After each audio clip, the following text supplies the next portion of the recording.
Lazier Martins fez parte de duas das mais importantes investigações realizadas nesse ano no Congresso Nacional, a CPI da JBS e a CPI da Previdência.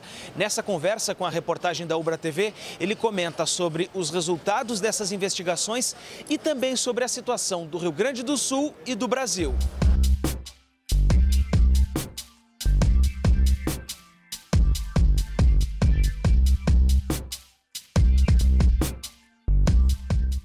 O senhor está no Senado desde 2015, quando deixou o espaço que tinha na RBS TV e resolveu se lançar na política. Senador, nesse período, o senhor pegou talvez um dos períodos, uma das épocas mais tumultuadas no Congresso Nacional, passou até mesmo pelo impeachment da presidente Dilma Rousseff. O que dá para tirar desse tempo, senador? A política no Brasil tem solução? Olha, Guilherme, em primeiro lugar, satisfação estar aqui com a TV Ubra. É evidente que tem que ter solução, e tem solução. Agora, vai depender muito do comportamento do eleitorado brasileiro. Tem faltado reflexão, conhecimento dos candidatos, interesse para nós melhorarmos isto. Porque nós estamos vindo de uma derrocada jamais vista na política brasileira. Todo mundo sabe disso, é só o que se comenta em qualquer lugar, não é? É um desmoronamento econômico, político, institucional e ético, sobretudo ético, e em todos os poderes. Durante muitos anos, era o legislativo o alvo principal da descrença, da crítica, e apenas foi se agravando.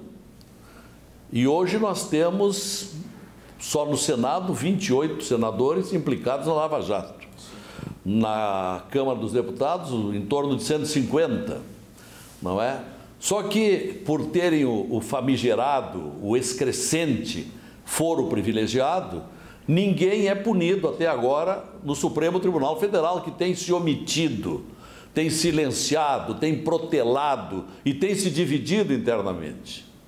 Então é um outro poder que vem decepcionando através da Suprema Corte. E o Executivo é o que está se vendo.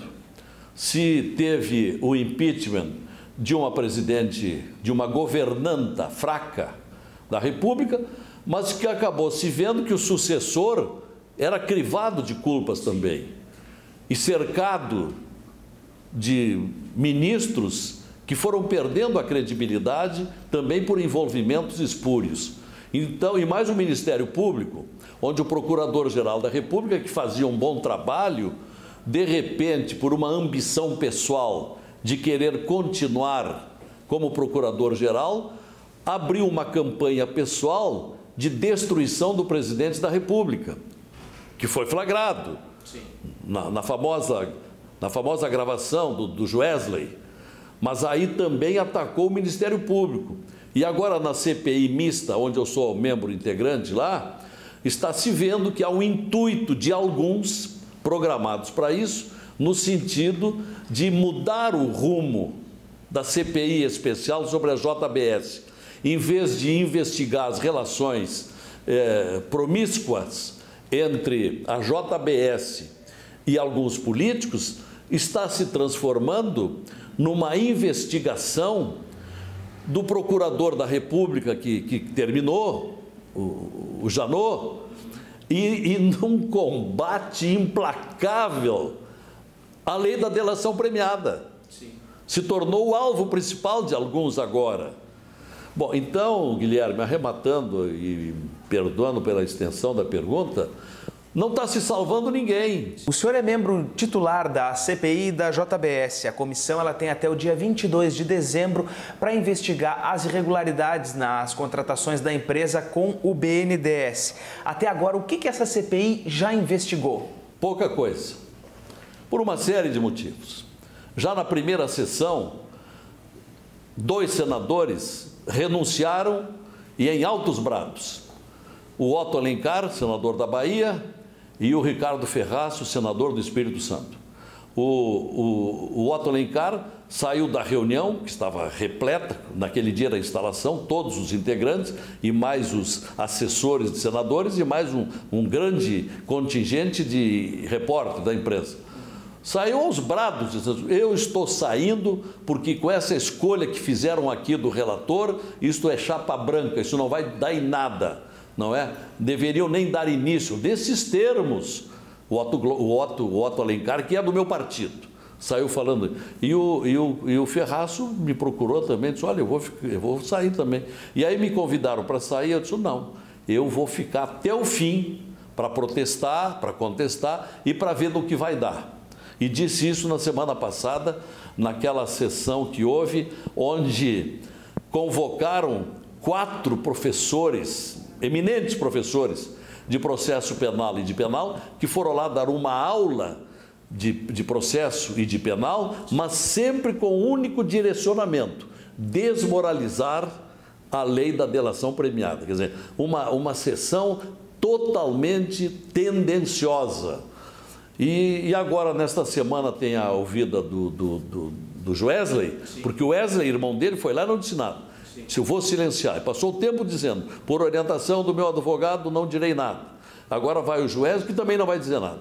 Então, Guilherme, eu estou achando que realmente o que disse o Otto Alencar lá no começo vai se confirmar. Não chegará aos objetivos. Ainda sobre a JBS, senador, nós ficamos sabendo que o presidente Michel Temer recebeu Wesley Batista lá no Palácio do Planalto, fora da agenda, que o ex-assessor dele, Rocha Loures, recebeu uma mala de dinheiro, saiu de um restaurante com essa mala. Além disso, também sobre malas, nós ficamos sabendo que um apartamento estava sendo usado para guardar, e aí várias malas de dinheiro. Essas notas tinham impressões digitais de um ex-assessor do ministro Gedel. Não há indícios demais contra o presidente Michel Temer? Guilherme, você já respondeu. Já respondeu. Claro que tem, claro. Agora, a quantas anda a instrução desse inquérito? A gente não sabe. Agora a coisa mudou, agora está tudo na base do sigilo, não é? O Ministério Público está demorando, o Supremo, como eu disse, não está julgando ninguém. Então, aqui é que vai se escoando a confiança da população brasileira, o medo de que isso não vá dar em nada. E para culminar, agora essa proposta vergonhosa de alguns, de que no projeto de lei do fim do foro privilegiado, se estenda a exceção dos presidentes de poderes também para os ex-presidentes. Aí, para salvar o Lula, a Dilma, o próprio Temer, eu vou esbravejar na tribuna contra isso, mas é o que está se insinuando. Desde o dia 19 de abril, o senhor integrou a CPI da Previdência, que foi presidida pelo seu colega da bancada gaúcha, o senador Paulo Paim. No relatório final da CPI, consta que o déficit cresceria em relação ao PIB até 2048, depois ele entraria numa curva de queda em relação ao PIB. A Previdência no Brasil precisa ser reformada? Eu acho, Guilherme, que há, mas antes tem que fazer algumas correções. Porque há um conjunto de instituições que contribuem para a Previdência. Patrão e empregado contribuem, não é? Loterias contribuem, o PIS, PASEP contribui, é um monte de órgãos que contribuem para a Previdência, mas aí entendidas, Previdência, assistência e saúde. E aí entra muito dinheiro. Mas aí quando chega a hora de dizer não tem dinheiro para a Previdência, o que eles fazem? Eles isolam, fica só a Previdência. Sim. Aí é claro que aquilo que os aposentados ganham não chega, porque os outros setores é que estão sendo atendidos. Então, há uma dissimulação, há uma inverdade nesse levantamento. Então, eu acho que isso aqui tem que acabar, tem que se revelar exatamente qual é a contribuição para todos os órgãos, não é? E, principalmente, buscar os sonegadores. Veja o caso da própria JBS. A JBS deve 2 bilhões, 2 bi e 300 milhões de reais, que é uma empresa trambiqueira, hoje se sabe. Mas e por que não cobraram ela? E por que não se cobra mais uma dezena de outras empresas? A própria Oi deve quanto? E assim por diante, tem a lista na internet aí.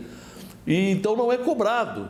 Então mas se precisa buscar aquilo lá também, para aí sim se ter uma avaliação, para saber se realmente quanto precisa. Agora, eu não tenho dúvida de que a idade tem que ser aumentada. Eu tinha um projeto, homem aposentado com 62 e mulher com 60. O projeto do governo é 65 para os homens, mulher 62. Então, eu acho que na discussão em plenário agora pode ser que surja essa emenda, não sei. Tem o item da contribuição. A contribuição era para subir para 25 para todo mundo, o governo recuou porque sabe que senão aí não passaria. Então ficou para o trabalhador da Previdência Geral, privada, 15 anos de contribuição, mínimo, para ter uma aposentadoria mínima. E 25 para os funcionários públicos. E o outro item que eu acho indispensável, o mais urgente, necessário, mais justo, a aposentadoria igual para trabalhadores da iniciativa privada e trabalhadores da atividade pública. Agora eu queria pedir a sua justificativa para um projeto de lei da sua autoria que tramita no Senado. Ele agrava a pena de presos que cometerem crimes durante as saídas temporárias.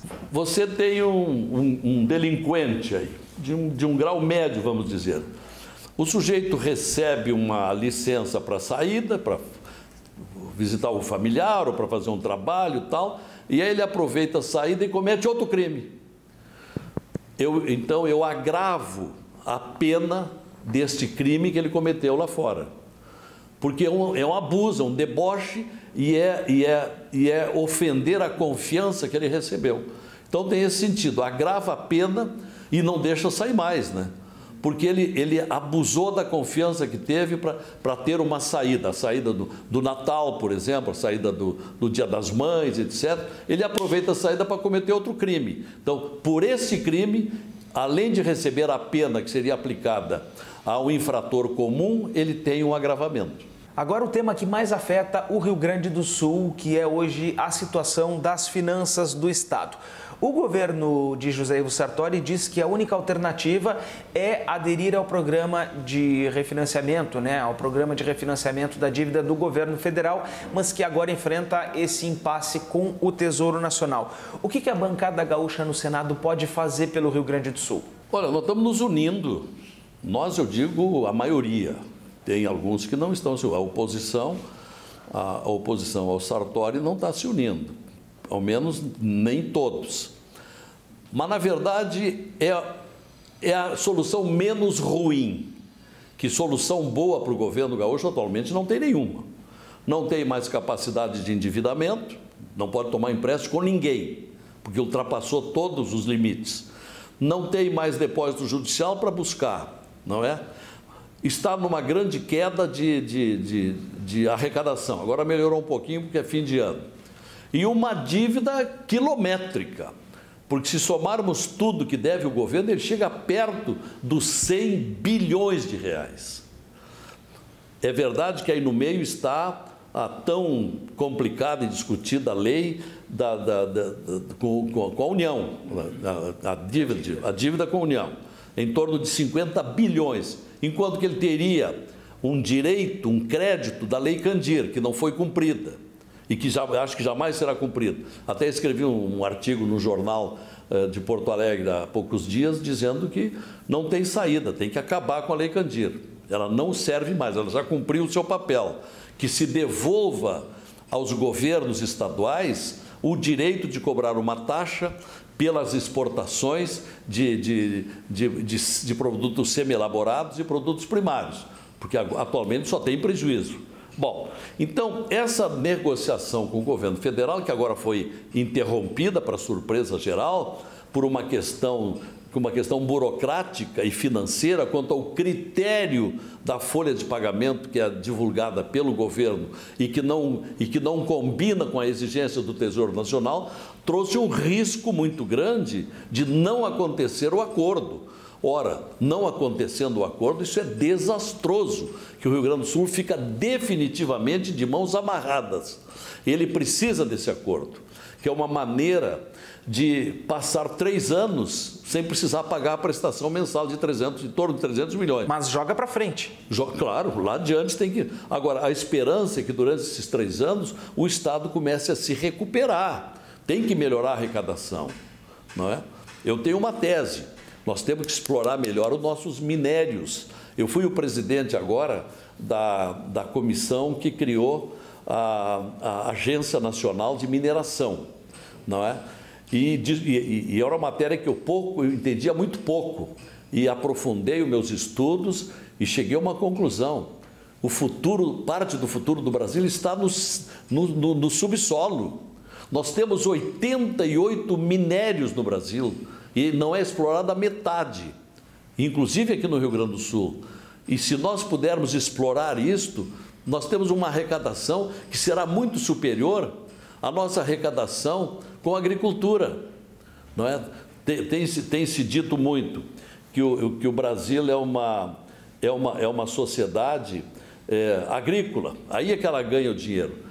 Não é só isso, não. Se nós quisermos levarmos a sério, porque nenhum país tem tanta riqueza no seu subsolo. Agora, no Mato Grosso se descobriu no Mato Grosso não, no Amazonas, uma mina de cobre imensa, quase do tamanho do cobre que tem o Chile.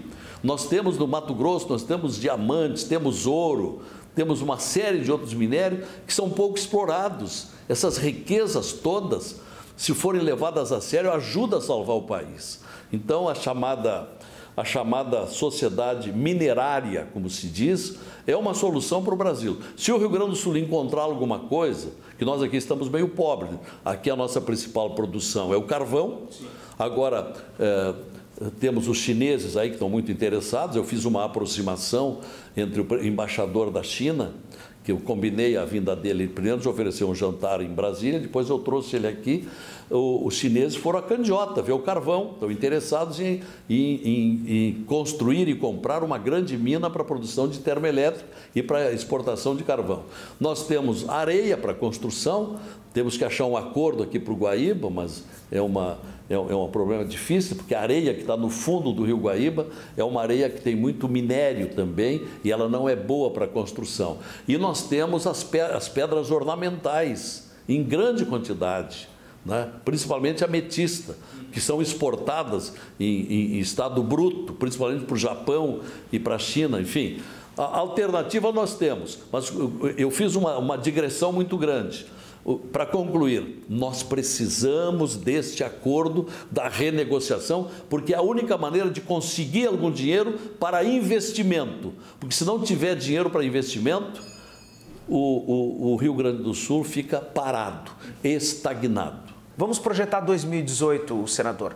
A gente tem um cenário para a presidência da República que já traz nomes como Jair Bolsonaro, Lula. Tivemos agora o anúncio oficial de que Luciano Huck não vai disputar, mas também tem Marina Silva e Ciro Gomes. São 2 perguntas. O que o senhor acha da candidatura de Ciro Gomes e também se o senhor já tem um candidato? Uma pergunta muito discreta. Olha, Guilherme, eu não tenho nenhuma preferência por enquanto. Eu não tenho. A única coisa que eu estou achando é que não temos um grande líder para colocar na presidência da República. Porque o Brasil desandou tanto para o lado errado que ele precisa quase que de um herói. E alguém que saiba montar uma grande equipe de trabalho, competente tecnicamente, politicamente. Agora, os candidatos que estão aí, nenhum deles inspira uma confiança de renovar tudo que precisa, não é? Agora, com relação ao Ciro Gomes, ele tem muita experiência no passado, já foi ministro. Agora, nas pesquisas ele não vai bem. É sinal de que ele vai ter que se empenhar muito para cativar o eleitorado brasileiro. Como, aliás, quase todos. Quem eu vejo mais falarem aí, depois que o Luciano Huck retirou a candidatura dele, retirou não, ele jamais foi candidato. E até eu nunca entendi porque é um homem riquíssimo, é um dos comunicadores mais ricos do Brasil, ganha uma fortuna por mês. Por que ia se meter nessa encrenca que é presidir o Brasil hoje? O Brasil hoje é uma encrenca. Bom, então o Bolsonaro é muito destacado, assisti uma presença dele, uma entrevista dele no programa Canal Livre no outro dia, não me impressionou muito. Eu acho que ele se enrolou um pouco quando entrou na área econômica. O Alckmin tem experiência administrativa, 3 vezes governador, não sei como é que ele vai se sair agora, não é? E a Marina está quieta por enquanto, né? O Lula, eu tenho dúvidas se vai conseguir se candidatar. Pelo que eu sei, ele vai ser julgado em segunda instância em abril. E aí, se não houvesse recursos ali por maio, ele já poderia até ser recolhido à prisão, mas acontece que haverá recursos, haverá embargos dos embargos e leva, quem sabe lá, a questão de prazo apertado pode levar até o momento do registro da candidatura. Então, se ele concorrer, não acredito muito que ele vença, porque o bombardeio de todos os outros em cima dele vai ser muito grande e ele tem culpa em cartório, né? Já que o senhor falou em encrenca, outra encrenca talvez seria governar o Rio Grande do Sul. E aqui no estado o senhor já tem um candidato? Ainda não. Eu estou esperando para ver o quadro final. Eu estou percebendo que o Sartori se inclina por concorrer, né, à reeleição. Estou vendo uma movimentação bastante grande do Eduardo Leite, ex-prefeito de Pelotas, que precisa se tornar mais conhecido. Ele é muito conhecido na metade sul, mas pouco conhecido na metade norte do estado. E, ao que tudo indica, seriam os principais candidatos do momento. Outros estão aí anunciando seus nomes, mas acho que deverão ainda se empenhar muito para alcançar a notoriedade que lhes garantam uma boa competição. Nós também vimos que o seu caso com a sua ex-esposa Janice, ele foi arquivado. Como é que o senhor ficou depois desse arquivamento da denúncia? Eu hoje estou completamente tranquilo, porque eu tinha certeza de que haveria o arquivamento. Eu fui vítima de uma grande chantagem, né?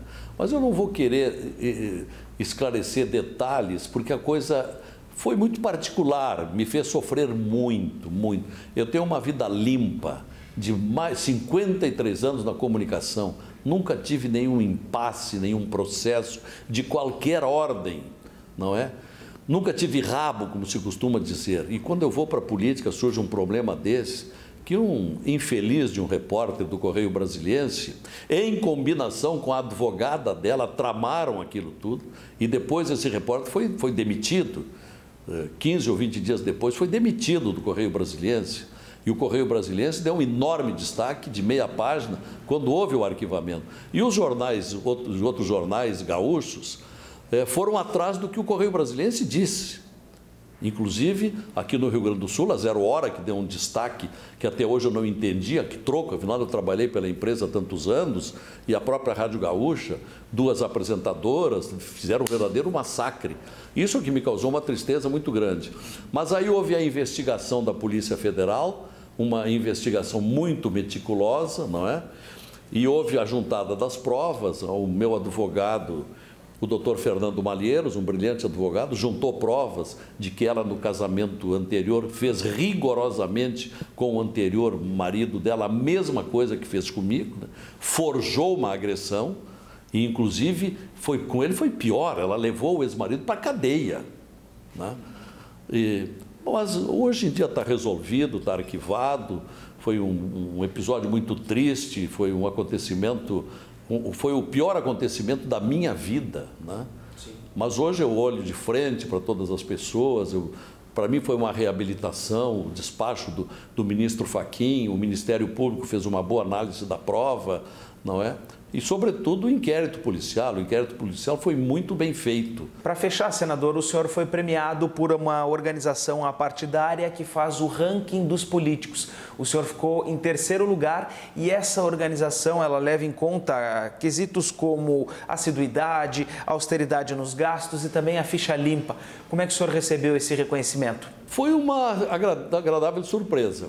É uma instituição de São Paulo, com uma sucursal em Brasília, que durante o ano inteiro vai examinando a atuação de cada deputado federal e senador, levando em conta esses requisitos aí que você fala. Gastos, é um item que eles levam muito em conta, gastos, ficha limpa, assiduidade, são 6 itens que são avaliados. Bom, e eu tive a felicidade, entre os 584 parlamentares, fui escolhido o terceiro. O terceiro e os 30 melhores foram contemplados numa cerimônia há bem poucos dias, lá no auditório da Interleges, que fica dentro daquele plenário, daquele parque, do Parque do Congresso Nacional. Foi a Ana Amélia, que foi a melhor colocada, Ana Amélia, eu e o Anastasia, de Minas Gerais. E 27 deputados foram contemplados. Eu tirei o terceiro lugar. Olha, para mim foi um reconhecimento muito bom, porque eu tenho me empenhado muito, não apenas na assiduidade, eu em 2 anos e 10 meses de Senado, 2 anos, eu tenho uma única falta, contenção de gastos, eu tenho o terceiro gabinete mais econômico do Senado Federal. Dos 81 senadores, tem mais ou menos uns 10 que tem mais de 50 funcionários. E tem uns 40 senadores que tem mais de 40 funcionários. Eu tenho 16. E basta, mas é uma equipe muito boa. E a qualidade legislativa, para mim, foi importante, que eles avaliam os projetos que eu entro e os votos que eu dou, que são aqueles de interesse coletivo. Então eu fiquei muito satisfeito, recebi um belo troféu e um grande incentivo para os próximos anos e uma tranquilidade com relação ao meu eleitorado, que pode estar certo de que eu estou procurando corresponder a essa montanha de votos, de mais de 2 milhões de votos que eu recebi. Muito obrigado, senador. Guilherme, obrigado. Telespectadores, até a próxima.